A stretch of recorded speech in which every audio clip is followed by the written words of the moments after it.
gabay ng magulang ay kailangan sa mga batang manonood. Oh! Tama! Tama! Yan ang gusto ko. Tigilan mo na yung pagkampi sa mga plastic na to.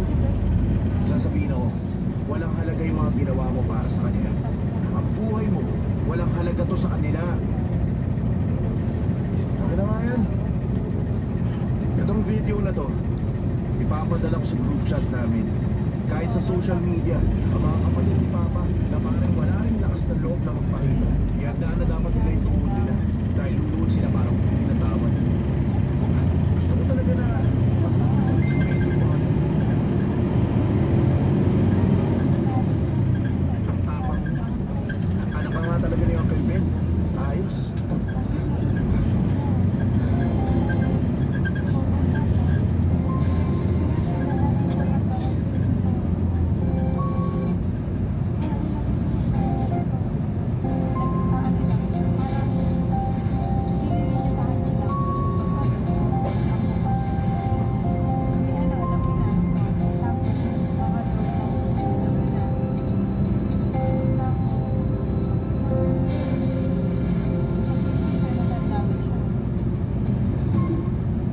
Sandali.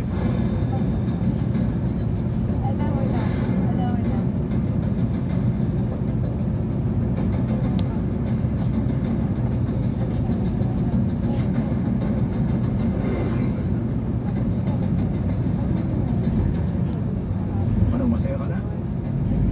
Bakit pinadala mo to? Gusto ko lang makita kung sino mas mahal ni Rina. Si Papa ba o si Uncle Ben? Pinatawad na ni Papa si Rina. Lahat sinira mo. Marunong bang magmahal si Papa? Kung ako nga ang sariling anak niya, ganun niya na lang tratuhin. Paano pa yung empleyado niya? Tingin mo ba minahal siya ni Papa? So, dahil yan sa inggit? Nainggit ka kaya ginawa mo yun? Gusto ko lang makita ni Rina at ni Papa ang mga totoong ugali nila. Naglolokohan lang silang dalawa. Mabait pag magkakaharap, pero ang totoo, magkagalit talaga sila. Ano, masaya ka na ba na sumabog sa galit si Rina ngayon? Ha? Tigilan mo ng pagkukuha kay Rina. Kamamatay lang ng Papa niya.